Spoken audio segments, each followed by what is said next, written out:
नमो भगवते तस्मै कृष्णायाद्भुतकर्मणे रूपनाम विभेदेन जगत्कीर्ति यो यतः सच्चिदानन्दरूपाय विश्वोत्पत्त्यादिहेतवे तापत्रय विनाशाय श्रीकृष्णाय वयं नुमः।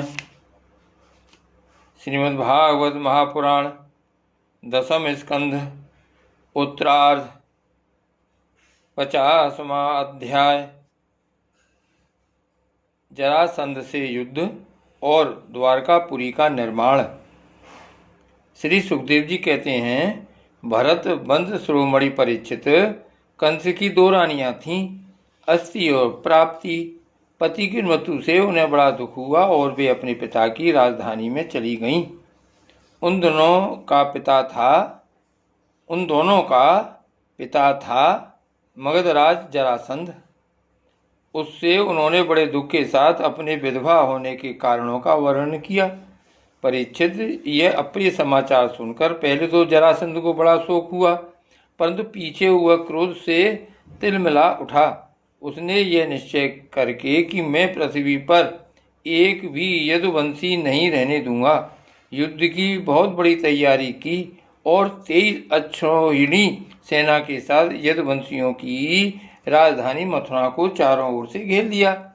भगवान श्री कृष्ण ने देखा जरासंध की सेना क्या है, उमड़ता हुआ समुद्र है। उन्होंने ये भी देखा कि उसने चारों ओर से हमारी राजधानी घेर ली है और हमारे स्वजन तथा पुरवासी भयभीत हो रहे हैं।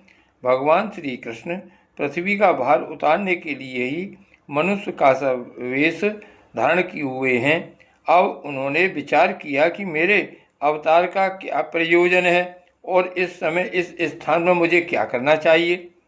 उन्होंने सोचा, यह बड़ा अच्छा हुआ कि मगधराज जरासंध ने अपने अधीनस्थ नरपतियों की पैदल, घुड़सवार, रथी और हाथियों से युक्त कई अक्षौहिणी सेना इकट्ठी कर ली है। यह सब तो पृथ्वी का भार ही जुट कर मेरे पास आ पहुंचा है। मैं इसका नाश करूंगा, परंतु अभी मगधराज जरासंध को नहीं मारना चाहिए, क्योंकि वह जीवित रहेगा तो फिर से असुरों की बहुत सी सेना इकट्ठी कर लाएगा। मेरे अवतार का यही प्रयोजन है कि मैं पृथ्वी का बोझ हल्का कर दूं, साधु सज्जनों की रक्षा करूं और दुष्ट दुर्जनों का संहार, समय समय पर धर्म रक्षा के लिए और बढ़ते हुए अधर्म को रोकने के लिए मैं और भी अनेकों शरीर ग्रहण करता हूं। परीक्षित, भगवान श्री कृष्ण इस प्रकार विचार कर ही रहे थे कि आकाश से सूर्य के समान चमकते हुए 2 रथ आ पहुंचे। उनमें युद्ध की सारी सामग्रियां सुसज्जित थीं और 2 सारथी उन्हें हाँक रहे थे। इसी समय भगवान के दिव्य और सनातन आयुध भी अपने आप वहां आकर उपस्थित हो गए। उन्हें देखकर भगवान श्री कृष्ण ने अपने बड़े भाई बलराम जी से कहा, भाई जी, आप बड़े शक्तिशाली हैं। इस समय जो यदुवंशी आपको ही अपना स्वामी और रक्षक मानते हैं, जो आपसे ही सनात हैं, उन पर बहुत बड़ी विपत्ति आ पड़ी है। देखिए, ये आपका रथ है और आपके प्यारे आयुध हल मूसल भी आ पहुँचे हैं। अब आप इस रथ पर सवार होकर शत्रु सेना का संहार कीजिए और अपने स्वजनों को इस विपत्ति से बचाइए। भगवान साधुओं का कल्याण करने के लिए ही हम दोनों ने अवतार ग्रहण किया है। अतः अब आप यह 23 अक्षौहिणी सेना, पृथ्वी का यह विपुल भार नष्ट कीजिए। भगवान श्री कृष्ण और बलराम जी ने यह सलाह करके कवच धारण किए और रथ पर सवार होकर वे मथुरा से निकले। उस समय दोनों भाई अपने अपने आयुध लिए हुए थे और छोटी सी सेना उनके साथ साथ चल रही थी। श्री कृष्ण का रथ हाँक रहा था। दारुकपुरी से बाहर निकलकर उन्होंने अपना पांचजन्य शंख बजाया। उनके शंख की भयंकर ध्वनि सुनकर शत्रु पक्ष की सेना के वीरों का हृदय डर के मारे थर्रा उठा। उन्हें देखकर मगधराज जरासंध ने कहा, पुरुषाधम कृष्ण, तू तो अभी मेरा बच्चा है। अकेले तेरे साथ लड़ने में मुझे लाज लग रही है। इतने दिनों तक तू न जाने कहाँ कहाँ छिपा फिरता था और मंद, तू तो अपने मामा का हत्यारा है, इसलिए मैं तेरे साथ नहीं लड़ सकता। जा, मेरे सामने से भाग जा। बलराम, आज तेरे चित्त में यह श्रद्धा हो कि युद्ध में मरने पर स्वर्ग मिलता है तो तू हिम्मत बांधकर मुझसे लड़। मेरे बाणों से छिन्न भिन्न हुए शरीर को यहाँ छोड़कर स्वर्ग में जा, अथवा यदि तुझ में शक्ति हो तो मुझे ही मार डाल। भगवान श्री कृष्ण ने कहा, मगधराज, जो सूर्यवीर होते हैं वे तुम्हारी तरह डींग नहीं हाँकते, वे तो अपना बल पौरुष ही दिखलाते हैं। देखो, अब तुम्हारी मृत्यु तुम्हारे सिर पर नाच रही है। तुम वैसे ही अकबक कर रहे हो जैसे मरने के समय कोई सन्निपात का रोगी करे। बकलो, मैं तुम्हारी बात पर ध्यान नहीं देता। श्री सुखदेव जी कहते हैं, परीक्षित, ऐसे वायु बादलों से सूर्य को, धुएं से आग को ढक लेती है। जैसे वायु बादलों से सूर्य को और धुएं से आग को ढक लेती है, किंतु वास्तव में वे ढकते नहीं, उनका प्रकाश फिर फैलता ही है, वैसे ही मगधराज जरासंध ने भगवान श्री कृष्ण और बलराम के सामने आकर अपनी बहुत बड़ी बलवान और अपार सेना के द्वारा उन्हें चारों ओर से घेर लिया। यहाँ तक कि उनकी सेना, रथ, ध्वजा, घोड़ों और सारथियों का दिखना भी बंद हो गया। मथुरापुरी की स्त्रियां अपने महलों की अटारियों, छज्जों और फाटकों पर चढ़कर युद्ध का कौतुक देख रही थीं। जब उन्होंने देखा कि युद्ध यूं में भगवान श्री कृष्ण की गरुड़ चिन्ह से चिन्हित और बलराम जी की ताल चिन्ह से चिन्हित ध्वजा वाले रथ नहीं दिख रहे हैं, तब वे शोक के आवेग से मूर्छित हो गईं। जब भगवान श्री कृष्ण ने देखा कि शत्रु सेना के वीर हमारी सेना पर इस प्रकार बाणों की वर्षा कर रहे हैं, मानो बादल पानी की अगणित बूंदें बरसा रहे हों, और हमारी सेना उससे अत्यंत पीड़ित व्यथित हो रही है, तब उन्होंने अपने देवता और असुर दोनों से सम्मानित सारंग धनुष का टंकार किया।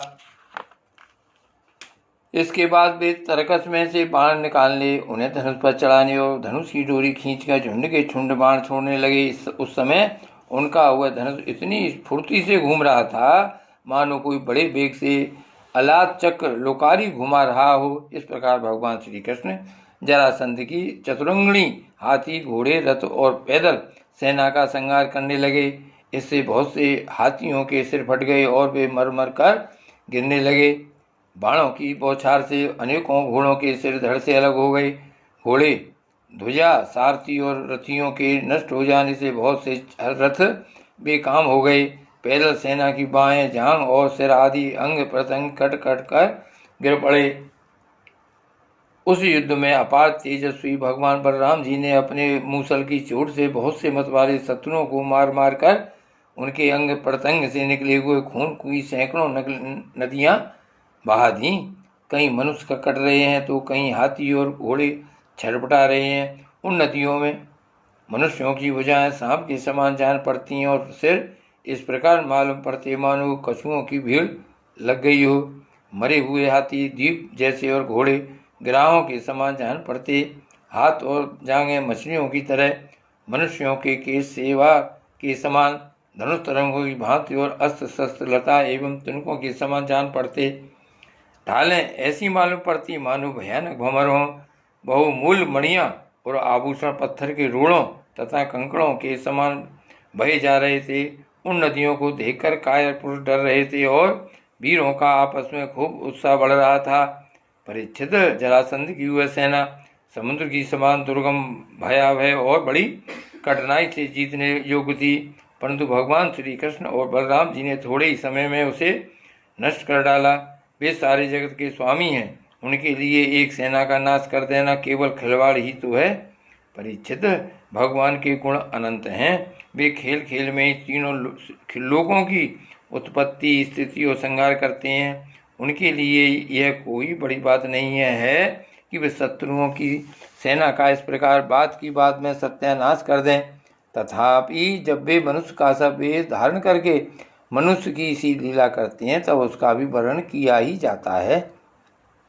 इस प्रकार जरासंध की सारी सेना मारी गई, रथ भी टूट गया, शरीर में केवल प्राण बाकी रहे। तब भगवान श्री बलराम जी ने जैसे एक सिंह दूसरे सिंह को पकड़ लेता है वैसे ही बलपूर्वक महाबली जरासंध को पकड़ लिया। जरासंध ने पहले बहुत से विपक्षी नरपतियों का वध किया था, परंतु आज उसे बलराम जी वरुण की फांसी और मनुष्यों के फंदे से बांध रहे थे। भगवान श्री कृष्ण ने यह सोचा कि यह छोड़ दिया जाएगा तो और भी सेना इकट्ठी करके लाएगा तथा हम सहज ही पृथ्वी का भार उतार सकेंगे। बलराम जी को रोक दिया। बड़े बड़े शूरवीर जरासंध का सम्मान करते थे, इसलिए उसे इस बात पर बड़ी लज्जा मालूम हुई कि मुझे श्री कृष्ण बलराम ने दया करके दीन की भांति छोड़ दिया है। अब उसने तपस्या करने का निश्चय किया, परंतु रास्ते में उसके साथी नरपतियों ने बहुत समझाया कि राजन, यदुवंशियों में क्या रखा है, वे आपको बिल्कुल ही पराजित नहीं कर सकते थे। आपको प्रारब्ध बस ही नीचा देखना पड़ा है।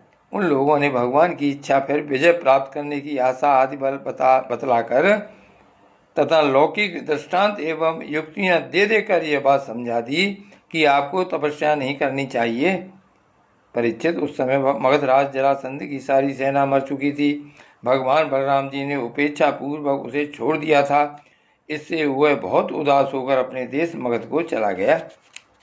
परीक्षित, भगवान श्री कृष्ण की सेना में किसी का बाल भी बांका न हुआ और उन्होंने जरासंध की तेज अक्षौहिणी सेना पर, जो समुद्र के समान थी, सहज ही विजय प्राप्त कर ली। उस समय बड़े बड़े देवता उन पर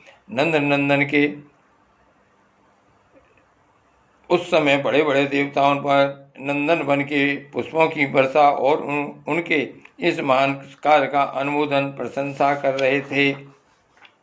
जरासंध की सेना के पराजय से मथुरावासी भयभीत हो गए थे और भगवान श्री कृष्ण की विजय से उनका हृदय आनंद से भर रहा था। भगवान श्री कृष्ण आकर उनमें मिल गए। सूत, मागध और बंदीजन उनकी विजय के गीत गा रहे थे। जिस समय भगवान श्री कृष्ण ने नगर में प्रवेश किया, उस समय वहां शंख, नगारे, भेरी, तुरई, बीणा, बांसुरी और मृदंग आदि बाजे बजने लगे थे। मथुरा की एक ही सड़क और गली में छिड़काव कर दिया गया था। चारों ओर हंसते खेलते नागरिकों की चहल पहल थी। सारा नगर छोटी छोटी झंडियों और बड़ी बड़ी विजय पताकाओं से सजा दिया गया था।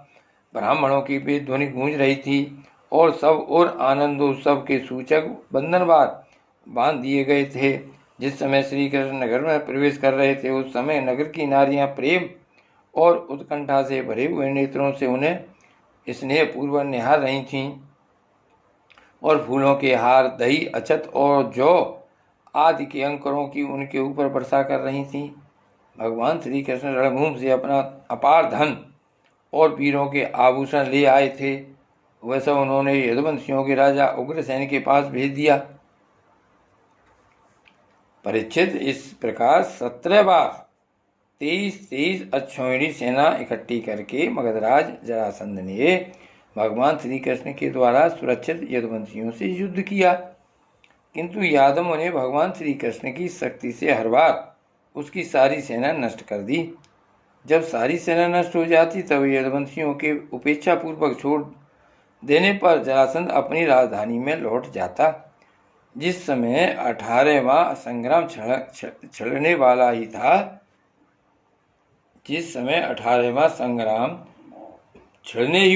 उसी समय नारद जी का भेजा हुआ वीर कालयवन दिखाई पड़ा। युद्ध में कालयवन के सामने खड़ा होने वाला वीर संसार में दूसरा कोई न था।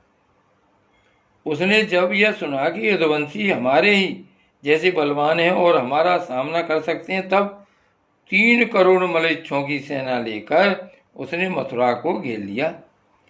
कालयवन की यह असमय चढ़ाई देखकर भगवान श्री कृष्ण ने बलराम जी के साथ मिलकर विचार किया, अहो, इस समय तो यदुवंशियों पर जरासंध और कालयवन ये 2 विपत्तियां एक साथ ही मंडरा रही हैं। आज इस परम बलशाली यवन ने हमें आकर घेर लिया है और जरासंध भी आज, कल या परसों में आ ही जाएगा। यदि हम दोनों भाई इसके साथ लड़ने में लग गए और उसी समय जरासंध आ पहुंचा, तो वह हमारे बंधुओं को मार डालेगा या तो कैद करके अपने नगर में ले जाएगा, क्योंकि वह बहुत बलवान है। इसलिए आज हम लोग एक ऐसा दुर्ग ऐसा किला बनाएंगे जिसमें किसी भी मनुष्य का प्रवेश करना अत्यंत कठिन होगा। अपने स्वजन संबंधियों को उसी किले में पहुंचाकर फिर इस यमन का वध कराएंगे। बलराम जी से इस प्रकार सलाह करके भगवान श्री कृष्ण ने समुद्र के भीतर एक ऐसा दुर्गम नगर बनवाया जिसमें सभी वस्तुएं अद्भुत थीं और उस नगर की लंबाई चौड़ाई 48 कोस की थी। उस नगर की एक एक वस्तु में विश्वकर्मा का विज्ञान, वास्तु विज्ञान और शिल्प कला की निपुणता प्रकट होती थी। उसमें वास्तु शास्त्र के अनुसार बड़ी बड़ी सड़कों, चौराहों और गलियों का यथास्थान ठीक ठीक विभाजन किया गया था। वह नगर ऐसे सुंदर सुंदर उद्यानों और विचित्र विचित्र उपवनों से युक्त था जिनमें देवताओं के वृक्ष और लताएं लहलहाती रहती थीं। सोने के इतने ऊंचे ऊंचे शिखर थे जो आकाश से बातें करते थे। स्फटिक मणि की अटारियां और ऊंचे ऊंचे दरवाजे बड़े ही सुंदर लगते थे। अन्न रखने के लिए चांदी और पीतल के बहुत से कोटे बने हुए थे। वहाँ के महल सोने के बने हुए थे और उन पर कामदार सोने के कलश सजे हुए थे। उनके शिखर रत्नों के थे तथा गच पन्ने की बनी हुई बहुत बड़ी मालूम होती थी। इसके अतिरिक्त उस नगर में वासु देवता के मंदिर और छज्जे भी बहुत सुंदर सुंदर बने हुए थे। उसमें चारों वर्ण के लोग निवास करते थे और उस सबके बीच में यदुवंशियों के प्रधान उग्रसेन जी, वसुदेव जी, बलराम जी तथा भगवान श्री कृष्ण के महल जगमगा रहे थे। परीक्षित, उस समय देवराज इंद्र ने भगवान श्री कृष्ण के लिए पराजित वृक्ष और सुधर्मा सभा को भेज दिया था। वह सभा ऐसी दिव्य थी कि उसमें बैठे हुए मनुष्य को भूख प्यास आदि मात्र लोग के धर्म नहीं छू पाते थे। वरुण जी ने ऐसे बहुत से श्वेत घोड़े भेज दिए जिनका एक एक कान श्याम वर्ण का था और जिनकी चाल मन के समान तेज थी। धनपति कुबेर जी ने अपनी 8 निधियां भेज दी और दूसरे लोकपालों ने भी अपनी अपनी विभूतियां भगवान के पास भेज दी।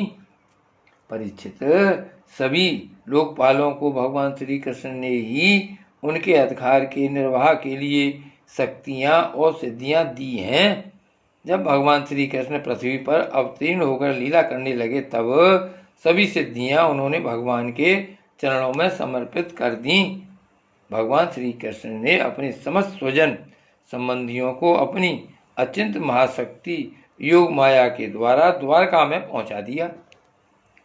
शेष प्रजा की रक्षा के लिए बलराम जी को मथुरापुरी में रख दिया और उनसे सलाह लेकर गले में कमलों की माला पहने बिना कोई अस्त्र शस्त्र लिए स्वयं नगर के बड़े दरवाजे से बाहर निकल आए। श्री कृष्ण बलदेव की जय।